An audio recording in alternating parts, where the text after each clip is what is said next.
Sekilas mungkin tak ada yang aneh pada cabai rawit merah ini.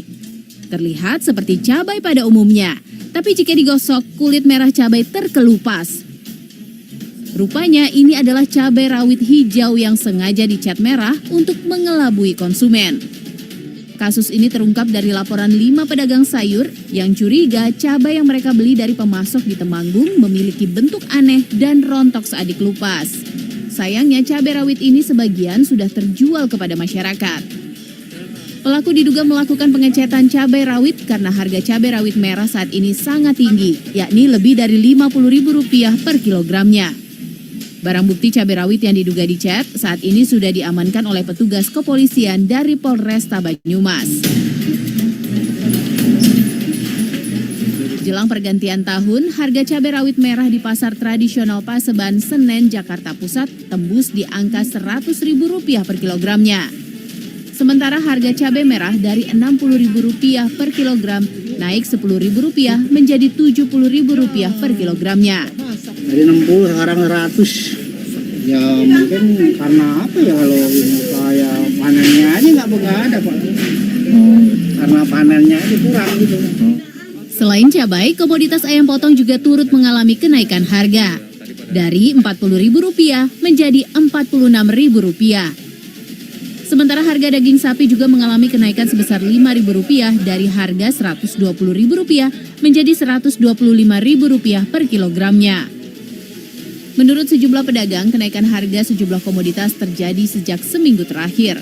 Kenaikan terjadi akibat berkurangnya stok yang didapat pedagang dari pemasok barang. Sejumlah pedagang dan konsumen berharap agar pemerintah dapat menstabilkan harga kebutuhan pokok terlebih di tengah pandemi COVID-19. Tim Liputan CNN Indonesia.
Sudah kelihatan? Sudah kelihatan, Prof. Oke.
tak ada yang aneh pada cabai rawit merah ini. Oh, beneran. Terlihat seperti Tadi sudah terlihat, cuma mungkin belum di play.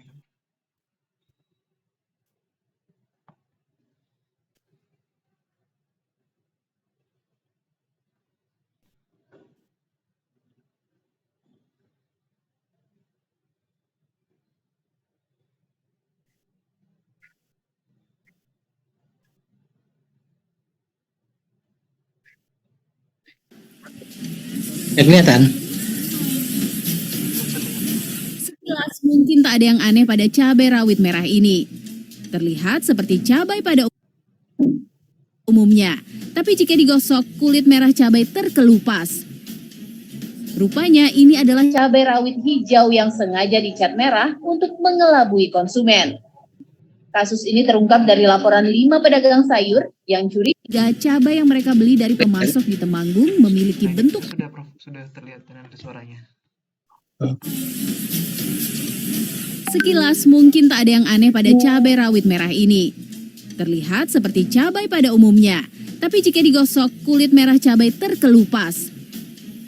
Rupanya ini adalah cabai rawit hijau yang sengaja dicat merah untuk mengelabui konsumen. Kasus ini terungkap dari laporan 5 pedagang sayur yang curiga cabai yang mereka beli dari pemasok di Temanggung memiliki bentuk aneh dan rontok saat dikelupas. Sayangnya cabai rawit ini sebagian sudah terjual kepada masyarakat. Pelaku diduga melakukan pengecetan cabai rawit karena harga cabai rawit merah saat ini sangat tinggi, yakni lebih dari Rp50.000 per kilogramnya.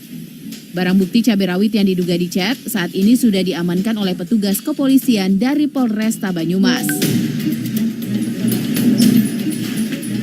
Jelang pergantian tahun, harga cabai rawit merah di pasar tradisional Paseban, Senen, Jakarta Pusat tembus di angka Rp100.000 per kilogramnya. Sementara harga cabai merah dari Rp60.000 per kilogram naik Rp10.000 menjadi Rp70.000 per kilogramnya. Dari 60 sekarang 100. Ya mungkin karena apa ya, kalau ini kayak panennya aja nggak ada Pak. Karena panennya aja kurang gitu. Selain cabai, komoditas ayam potong juga turut mengalami kenaikan harga. Dari Rp40.000 menjadi Rp46.000. Sementara harga daging sapi juga mengalami kenaikan sebesar Rp5.000 dari harga Rp120.000 menjadi Rp125.000 per kilogramnya. Menurut sejumlah pedagang, kenaikan harga sejumlah komoditas terjadi sejak seminggu terakhir. Kenaikan terjadi akibat berkurangnya stok yang didapat pedagang dari pemasok barang. Sejumlah pedagang dan konsumen berharap agar pemerintah dapat menstabilkan harga kebutuhan pokok terlebih di tengah pandemi COVID-19.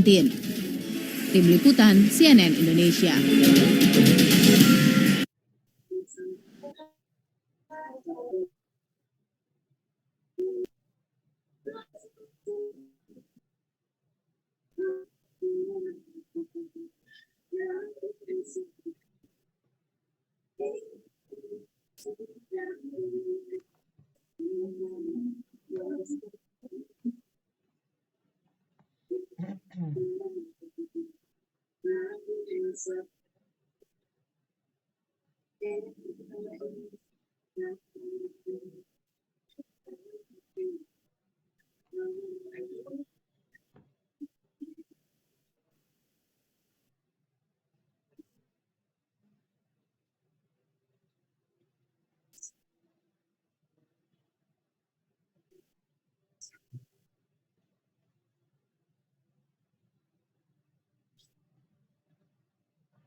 Oke, selamat malam. Assalamualaikum warahmatullahi wabarakatuh.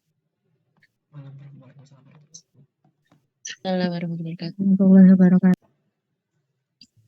Sudah semua ya?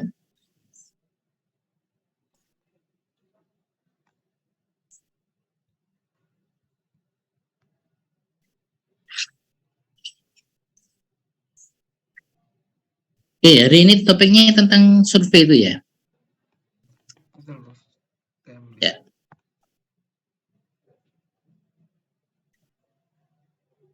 Ya, benar tentang survei. Betul, Lu? Bos, tentang survei keamanan pangan. Oh, ya. Oke. Ya. Oke, kita mulai saja dulu. Jadi contoh-contoh video tadi adalah gambaran ya, kondisi di lapangan ya. Mungkin ada satu lagi yang mungkin yang menarik, coba saya cek.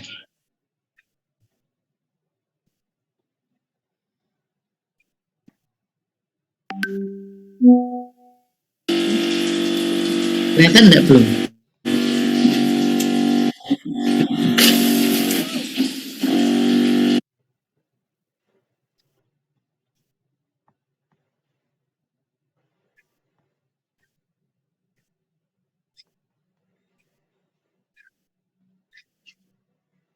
Sudah kelihatan? Sudah terlihat, Prof.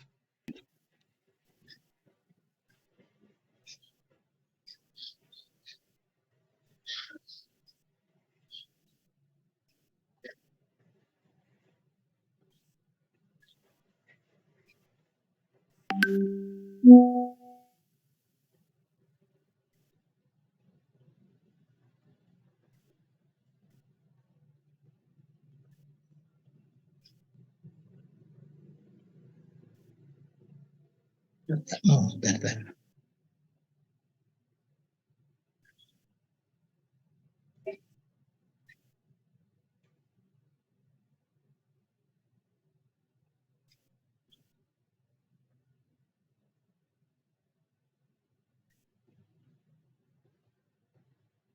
Sudah kelihatan?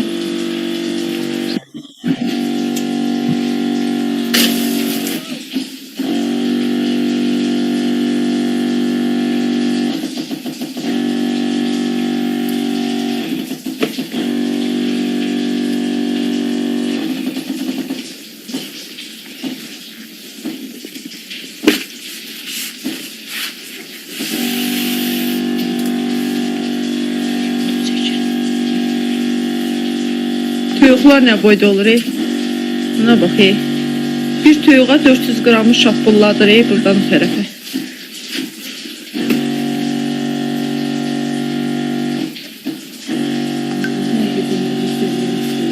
O birisini elə, o birisini elə.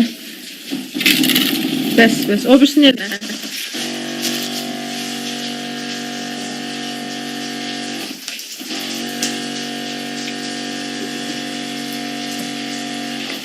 Buduna da vur baxın, bud nətər şişir.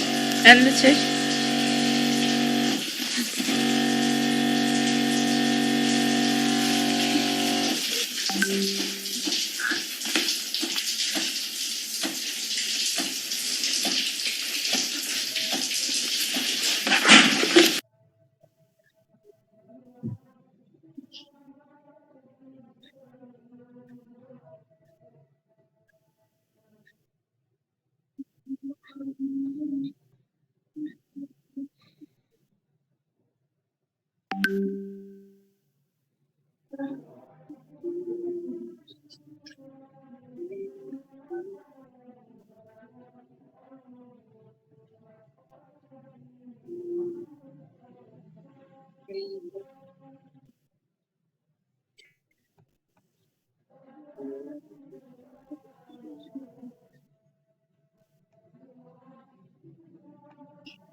Ya.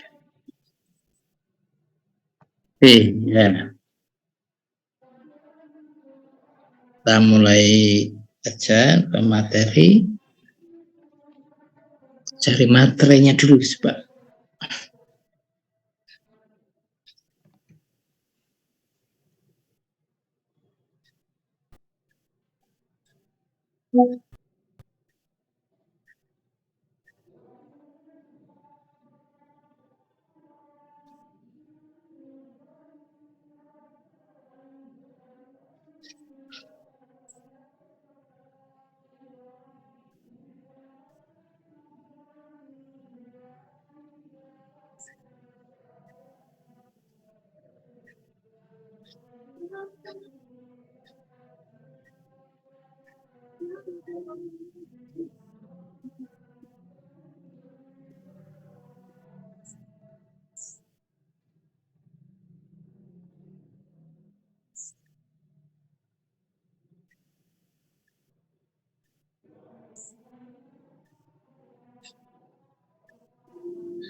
Sudah kelihatan?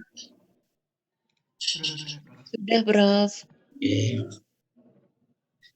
Ya, sebentar nunggu Adhan sebentar.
Ya.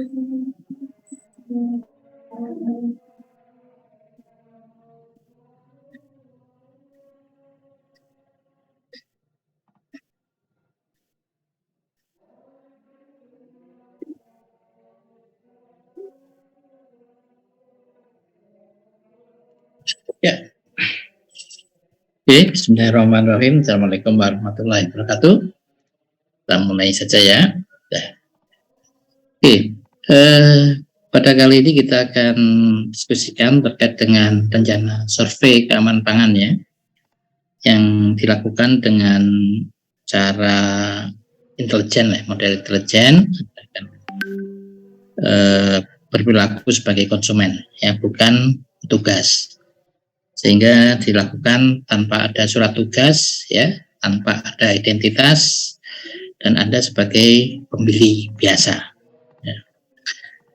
Fokus yang kita jadikan bahan survei adalah makanan yang ada di sekitar kita. Nanti kita tetapkan apakah mau di sekitar sekolah, kemudian atau di sekitar tempat-tempat publik, misalnya, Pak. Misalnya terminal, kemudian ke pasar dan sebagainya, ya silahkan nanti disepakati oleh kelas ya.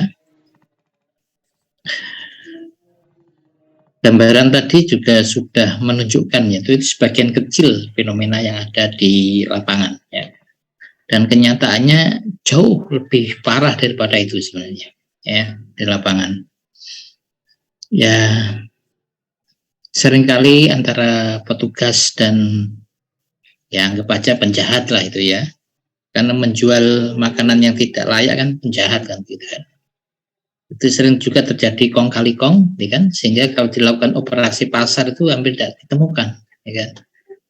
Tapi kalau kita berpura-pura sebagai pembeli, ya mungkin akan berjalan sebagaimana biasanya. Maka ketika ada obrakan dan itu bocor ya tidak akan terlihat apa-apa, tapi jika ya operasi itu tidak bocor, biasanya akan banyak ditemukan apa-apa di situ ya. Jadi banyak ya dunia-dunia gelap seperti itu. Ya kalau kita masuk ke lokasi yang real itu banyak dunia-dunia gelap ya. Di bidang kesehatan masyarakat ini banyak ya. Kalau kita lihat di permukaan mungkin tidak terlalu nampak. Ya.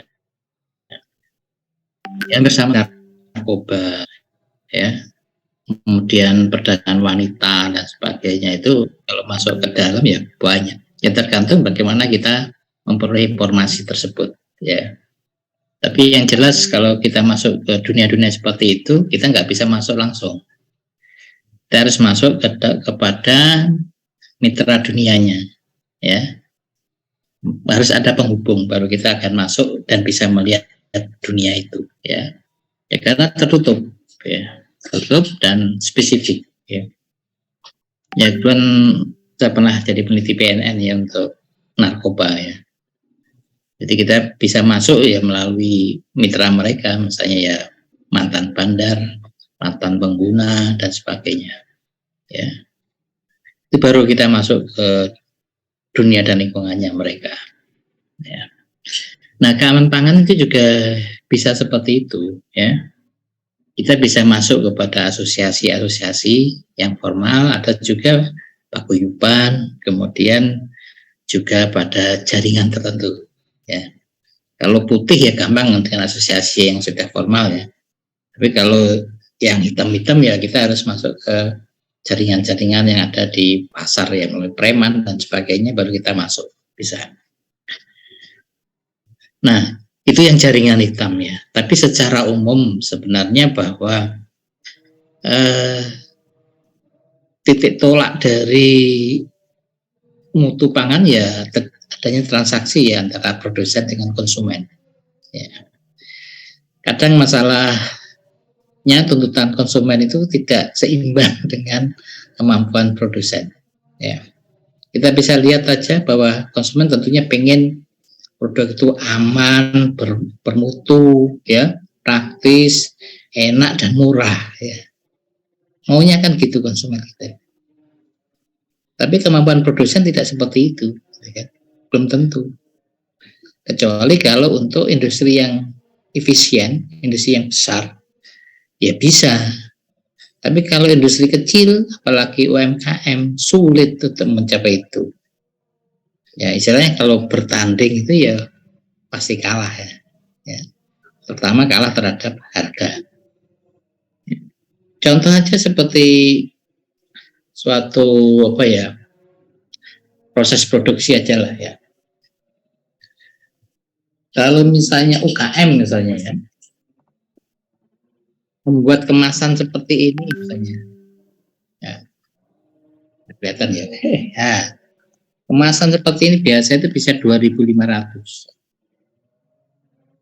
Ya.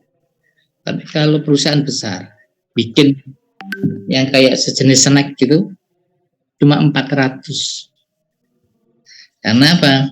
Yang satu cuma membuat 1.000-2.000, yang satunya membuat 200.000 gitu kan, atau 100.000.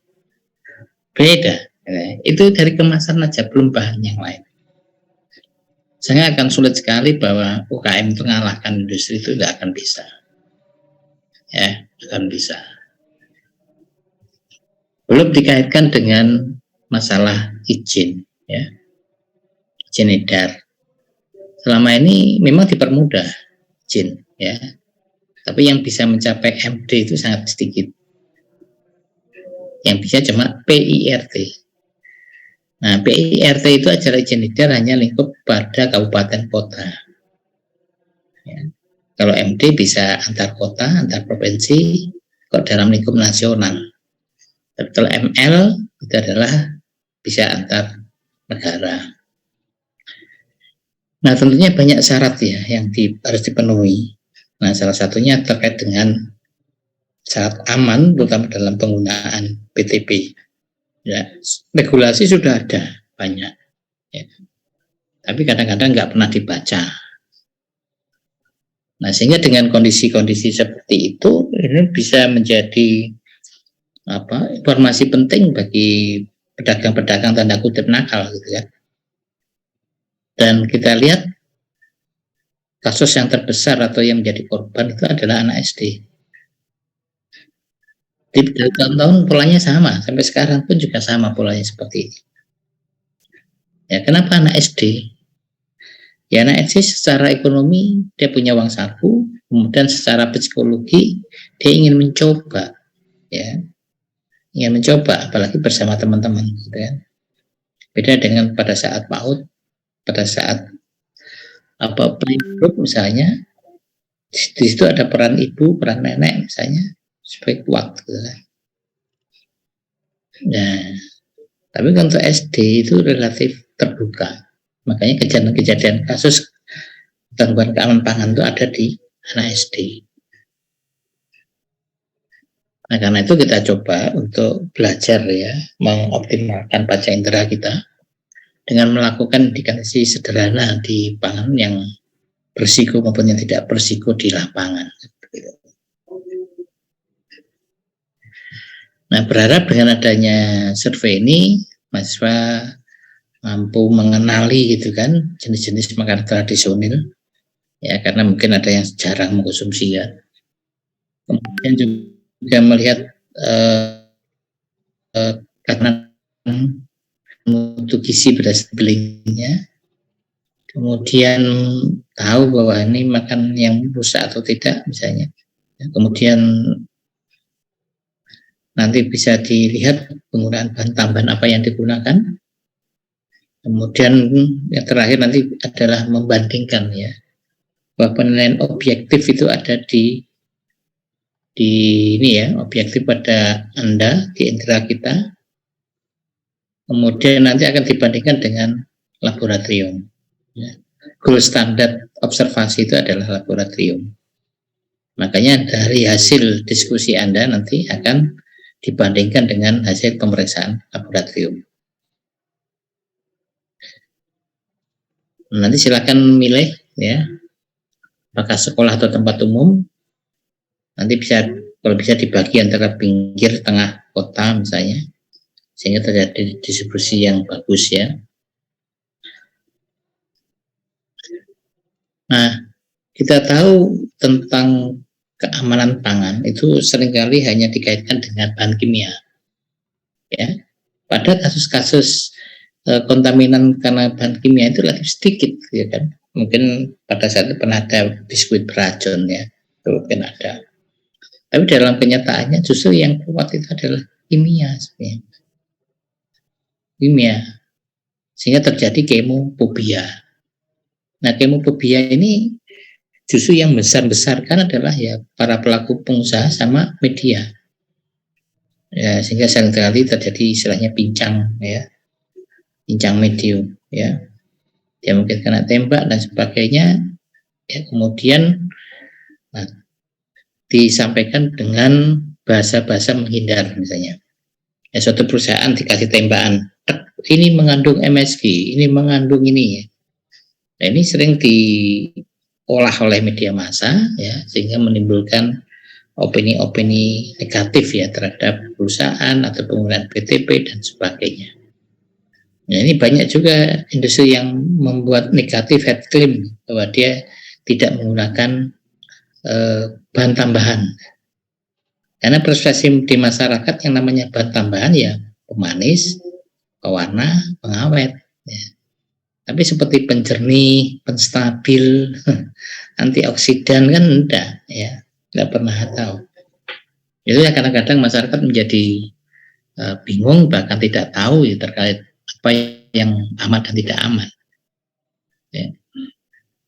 Nah, ini beberapa survei membuktikan memang ya masalah-masalah keamanan pangan masih serius dilihat dari bahaya-bahaya dan penyalahgunaan yang ada, ya, termasuk yang paling banyak dari perhatian responden itu adalah bahan berbahaya, keracunan mikroba, kemudian juga pestisida. Ya. Itu versi untuk semacam responden, ya. Surveinya cukup besar sebenarnya. Di masyarakat teropini yang menyebabkan permasalahan itu ya bahan berbahaya itu. Tapi kenyataannya justru bukan berbahaya. Gangguan keamanan pangan kita ini sebagian besar oleh mikroba, ya. Sehingga banyak kita temukan tentang foodborne diseases, ya. Nah, dan hasil survei juga menunjukkan ya masih cukup tinggi, ya. Nah, ini contoh juga dari fenomena yang ada, potret hampir 60% siswa itu beli makan di luar, gitu kan. Dan kita tahu bahwa pangan yang ada di luar rata-rata kurang sehat, gitu. Nah, ini yang menjadi tantangan bagaimana menyiapkan makanan yang beredar di sekitar sekolah atau tempat umum. Kalau tempat umum kan mesti begitu, ya. Nah, ini contoh misalnya, ya, tentang cara pengolahan. Tentu kan berbeda dengan yang ini, kan? Ini sudah lumayan lah, ya. Meskipun rada jorok tapi masih lumayan daripada ini, kan. Nah, kalau ini enak, ya, enak murah di bawah itu. Tapi belum tentu sehat, kan begitu. Nah, seperti contoh di video tadi kan penggunaan bahan pewarna itu luar biasa masifnya. Ya, maka bagi pengusaha-pengusaha catering dan sebagainya ya harus sangat memahami hal seperti ini. Nah, tapi biasanya mereka punya pelanggan, kan gitu. Nah, terkait dengan kontaminan, justru bahaya-bahaya yang timbulkan itu lebih bahaya penyakit degeneratif ya, daripada penyakit keracunan makanan. Efek daripada cemaran biologis, kimia dan sebagainya, kalau untuk keracunan itu lebih cepat, ya.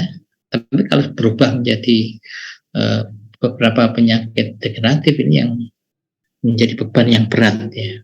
Makanya seperti contoh gagal ginjal kronis itu kan karena banyaknya warga, terutama menengah ke bawah itu yang mengkonsumsi makanan yang banyak mengandung kontaminan mikroba, termasuk juga kimia.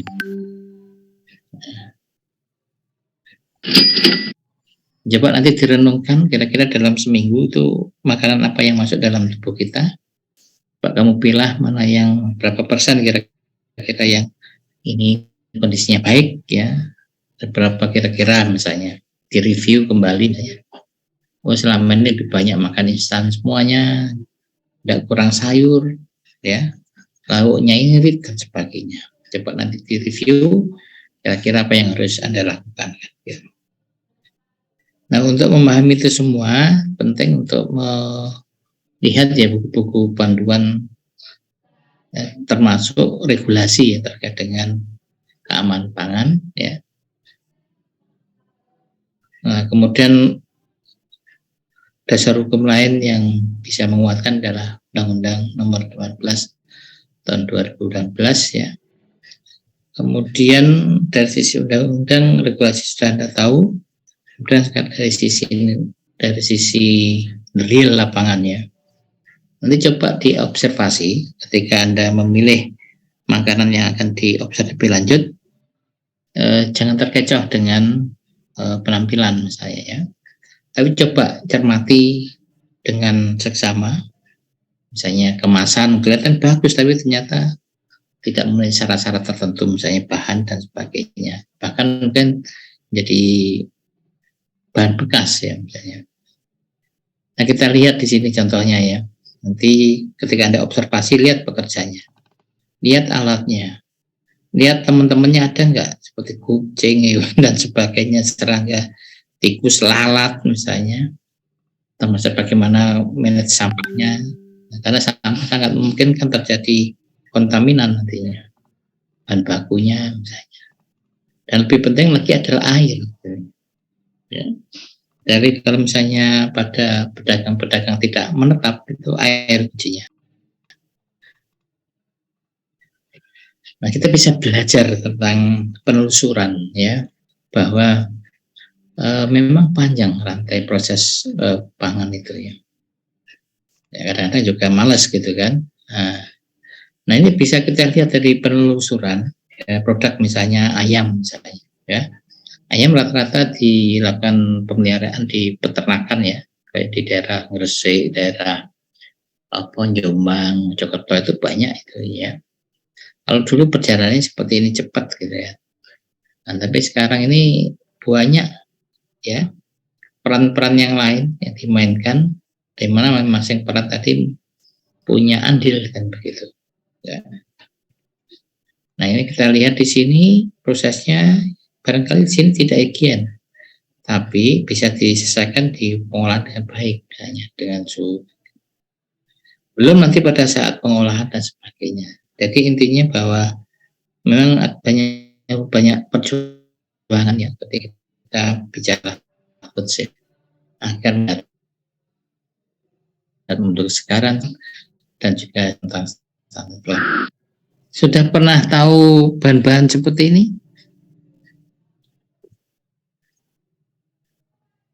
Formalin, sudah pernah megang formalin?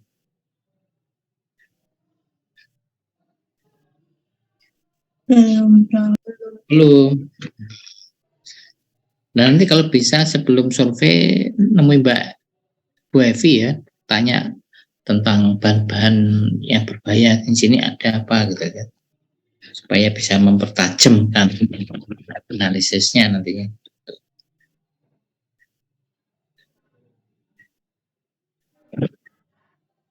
Chloramphenicol ya. Chloramphenicol itu mencuat ketika peristiwa udang Gresik. Jadi di Gresik kan luar biasa penanaman tambak-tambak. Nah, karena yang menggunakan banyak dan sebagainya, ya, kemudian banyak terjadi keseimbangan alam, penyakit yang bandel-bandel, akhirnya ya banyak digunakan seperti chloramphenicol untuk melakukan pembersihan. Apa yang terjadi? Ya akhirnya ikannya terkontaminan juga dengan bahan-bahan kimia. Itu yang sering menyebabkan penolakan di Undang-Undang Indonesia ditolak karena ada chloramphenicol cukup tinggi. Ya. Dan sekarang sudah harus paham tentang rodamin dan sebagainya. Tapi harus hati-hati, tidak serta-merta memvonis ya. Ya karena kadang-kadang kita nggak tahu bahwa itu food grade misalnya. Nah tentunya kita akan banyak menghadapi di lapangan itu orang yang tidak tahu benar-benar, orang yang mau, orang yang tidak mau tahu. Nah, orang yang ketiga ini yang berbahaya. Orang berbahaya. Nah, pernah mengkonsumsi makanan seperti ini?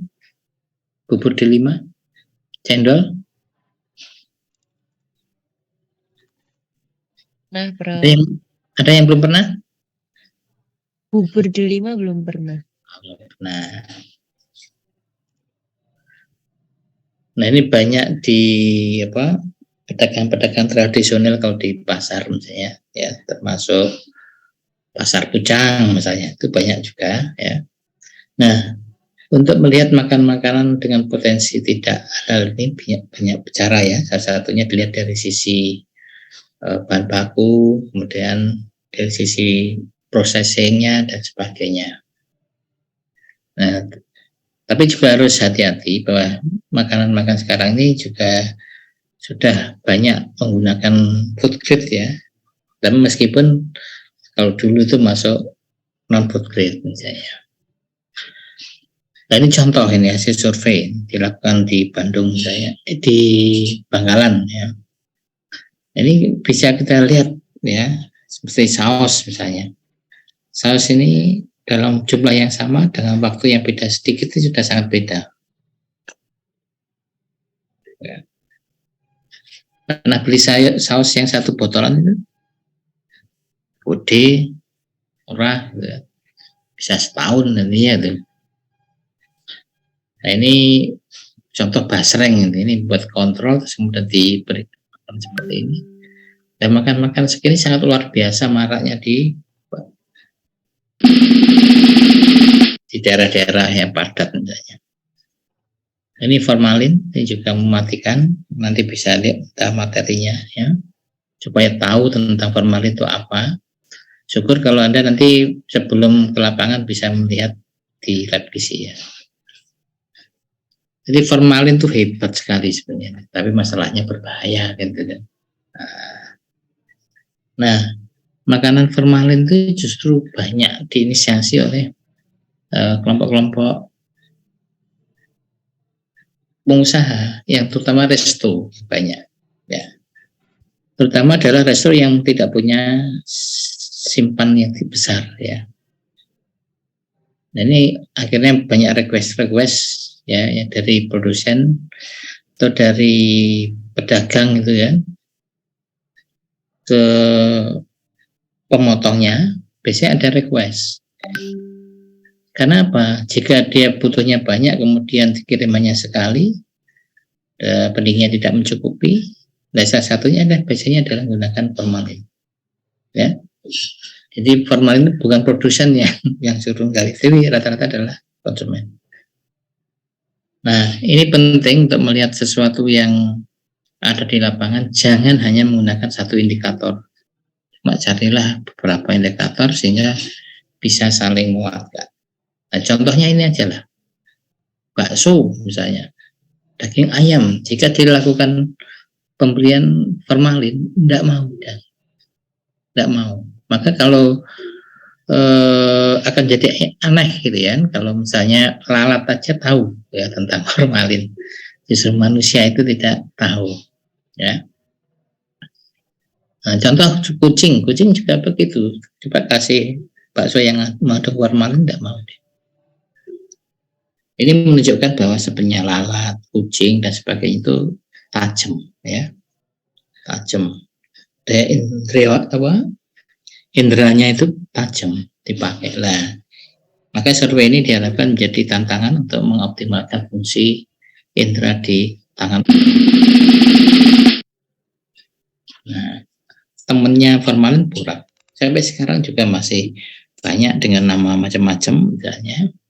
Ya memang lagi-lagi stimulus yang pura atau mungkin formalin itu sangat kuat, ya. Kebutuhannya besar, penyediaannya sedikit. Nah, kalau kita ingin membuat bakso yang bagus, ya bisa, kenyal, bisa. Ya, bakso yang bagus ya 90% daging, kemudian 10% tepung, bukan kebalikan. Ya, jadi bakso bisa menjadi kempal itu karena posisi daging banyak. membedakan tahu yang ada formalinnya misalnya. Ini banyak ini ya. Anda kerja di misalnya rumah sakit misalnya, kemudian atau mungkin jadi konsumen tahu, ini bisa dipelajari tuh, lihat tanda-tandanya ya. Lagi-lagi ketika menawarkan atau mengajak kompromi ya, hendaknya bisa lebih dari satu misalnya ya, satu indikator yang dipakai, jangan hanya menggunakan satu, pakai lebih dari satu. Misalnya indera Anda dari bau misalnya, dari tekstur ya, atau juga bisa dikontrol dengan yang lain, misalnya tadi menggunakan lalat, menggunakan kucing misalnya, itu bisa. Atau kalau mau ada kit ya pakai kit misalnya ya. Jadi mudah sebenarnya kalau kita punya indera yang bagus gitu ya, dan untuk diasah, ini akan mudah untuk membedakan tahu yang sehat sama yang tidak sehat ya. Nah, yang harus diketahui bahwa beda antara penyemaran sama pemalsuan. Salah satunya akadnya yang berbeda ya. Jadi kalau pemalsuan itu lebih sengaja, kalau penyemaran itu lebih cenderung tidak sengaja. Nah, untuk melihat fungsi keamanan pangan, cara yang paling mudah di awal adalah melihat label. Nah, label pada kemasan ya, buat dicek nantinya poin-poinnya apa yang ada, apa yang belum ada.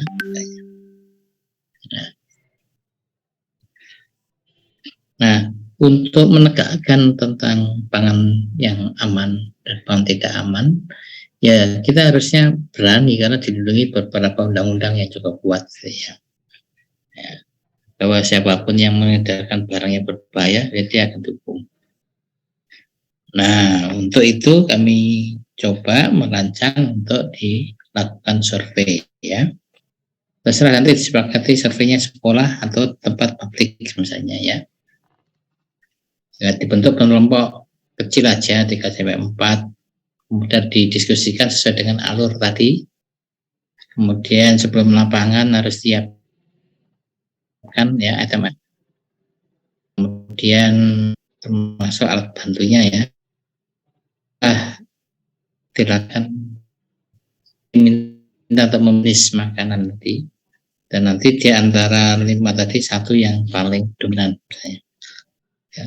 Cepat dipilih nanti salah satu pangan yang menurut kelompok Anda itu benar-benar mengandung bahan berbahaya, dan nanti hasilnya disampaikan ke Bu Evi untuk dilakukan uji laboratorium. Ya tentunya survei yang bagus adalah hampir sama antara yang dilakukan dengan uji laboratorium. Ya. Nah, tugasnya mengidentifikasi jajanan saja yang lebih mudah ya. Kemudian jajanan itu bisa dikelompokkan ya, mulai dari lauk, kemudian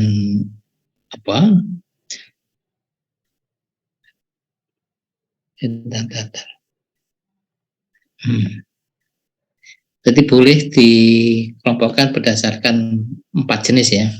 Ada lauk, ada snack, ada minuman, ada buah. Jadi jajanan itu secara umum bisa kita kelompokkan jadi 4 itu. Nah, dari 4 jenis ini nanti silahkan dipilih 5 ya. 5 jenis ya, berharap ada beberapa kelompok ya, jadi tidak hanya mengerucut satu kelompok jenis, misalnya lauk saja, snack aja, tapi kalau bisa menyebar ya.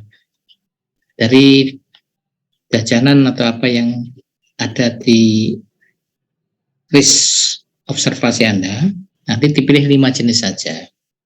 5 jenis tadi baru silahkan didiskusikan bahwa bagaimana pangan-pangan tadi mengandung kontaminan apa misalnya, tetapkan, baru nanti hasilnya akan kita bandingkan dengan hasil uji laboratorium ya.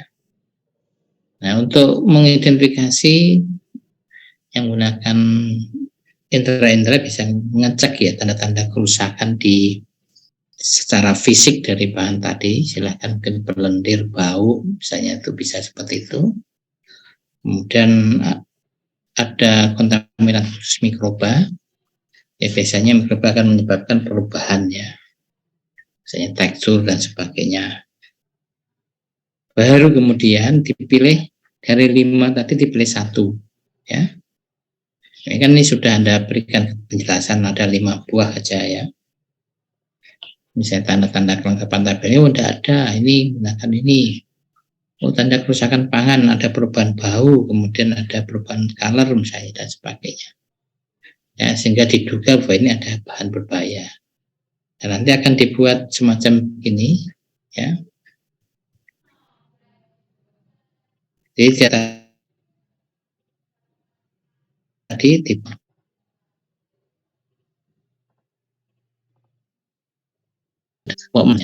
kondisi kemasan, tidak ada kemasan, langsung piring sini. Snack juga begitu, dimulai juga dari kemasannya bagus misalnya, nggak lengkap informasinya, sayang. Jadi tolong diisi sesuai dengan ini dalam bentuk bahkan kayak seperti ini aja lebih mudah ya. Nah, tugasnya setelah Anda memilih salah satu yang Anda yakin bahwa itu mengandung kontaminan, tolong diberikan pada Bu Evi ya. Nah, nanti sebagai tindak lanjut dari survei diminta membuat laporan saya dengan format kurang lebih seperti ini. Nah, hasil nanti akan dipresentasikan ya, tergantung nanti berapa orang, nanti mau kita pilih secara random atau mungkin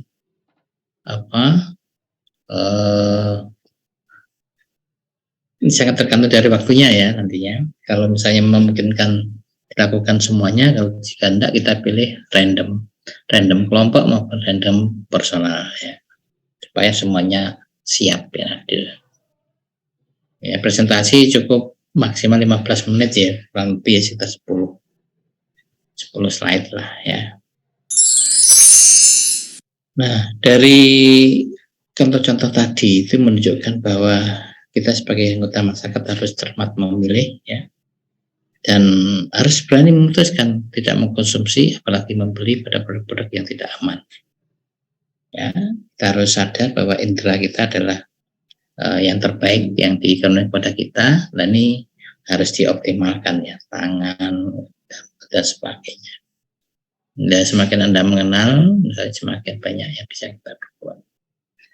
Dan yakinlah bahwa indera Anda adalah indera yang terbaik, gitu ya. Tinggal masalahnya dimanfaatkan indera Anda, gitu. Jadi melalui survei ini diharapkan bisa menjadi kendala untuk mengokohkan soft skill-nya ya. Oke, gitu. Ada pertanyaan?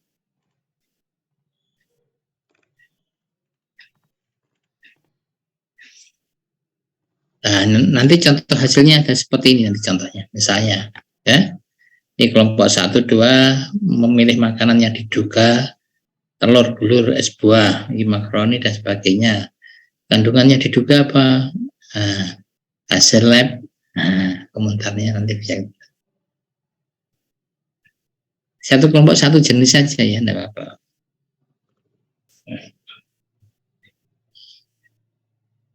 Oke, ada pertanyaan? Sudah jelas? Saya ingin bertanya, Bro.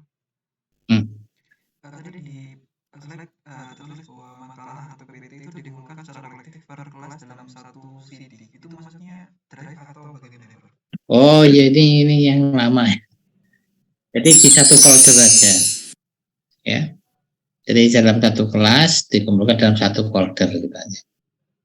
Nanti folder itu juga memudahkan nanti ketika presentasi tinggal naruh kan, sehingga tidak kehabisan satu kelompok buka dan sebagainya. Ini bukan CD, ini folder bukan CD ya. Folder. Untuk yang berkelompok tadi dapat membawa satu jenis makanan juga kuat gitu, itu diberikan sebelum presentasi ya ke Bu Evi itu. Nanti setelah Anda menyerahkan hasil ke Bu Evi ya, banyak, nanti hasil lab dibuka pada saat setelah Anda presentasi. Nah, setelah Anda presentasi, baru nanti Bu Evi akan buka hasil labnya untuk dibandingkan dengan kesimpulan kelompok Anda. Misalnya Anda tadi milih nih ya, memilih saus tomat. Saus tomat Anda percaya bahwa ini bukan rodamin ini, tapi warna lain misalnya. Ya. Nah, hasilnya nanti bisa sebaliknya. Ya. Misalnya pentol, misalnya bakso. Anda indikasi apa nih, pada borak atau formalin nih misalnya kan gitu. Anda bisa observasi, beli tes tanda-tandanya, sertakan, kemudian dieksekusi gitu aja. Dan dari 5 dibahas, kemudian dari 5 dibahas kan mengerucut pada 1 gitu kan. Nah, mengerucut pada 1 orang.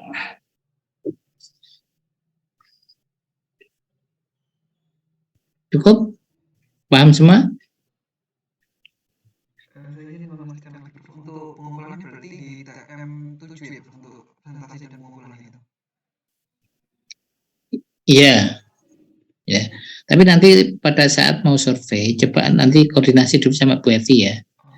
Karena biar nggak terlalu lama menunggu sampel produknya. Jadi yang sampel produk akan dijanji sama Bu Evi, diterima, kemudian dimasukkan kulkas sama Bu Evi. Supaya jika belum teranalisis masih cukup waktu, kembang banget.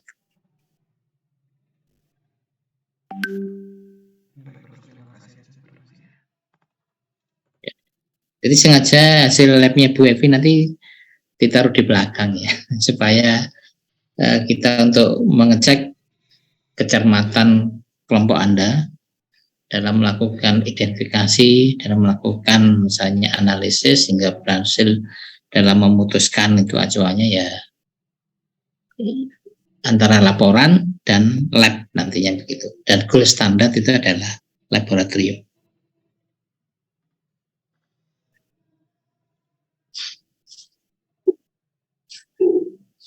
Ya kalau bisa dilakukan dalam minggu depan misalnya begitu ya, supaya tidak terlalu dekat dengan puasa misalnya.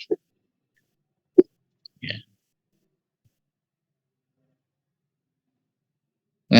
Tentang tempat nanti disepakati aja mau sekolah atau tempat umum ya. Ya. Untuk kampus UNER gitu aja boleh. Ya. Boleh. Cukup semuanya? Ada lagi?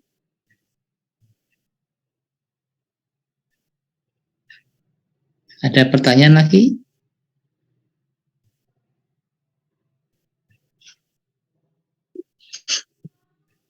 Cukup?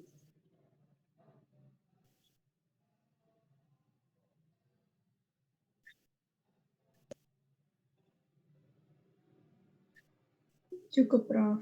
Iya, oke, udah paham ya, paling enggak. Silahkan nanti ditindaklanjuti dengan buat kelompok dan memutuskan yang diobservasi di penjajah makanan di lingkungan sekolah, lingkungan tempat-tempat umum kan begitu ya. Oke, begitu silahkan nanti dirundingkan. Jika ada sesuatu bisa confirm ke saya atau ke Bu Evi atau Bu Alif bisa. Kita akhiri kalau begitu. Selamat beristirahat. Terima kasih atas kerjasamanya. Mudah-mudahan ada manfaatnya. Selamat malam. Wassalamualaikum warahmatullahi wabarakatuh. Waalaikumsalam warahmatullahi wabarakatuh. Terima kasih, Prof. Terima kasih, Prof.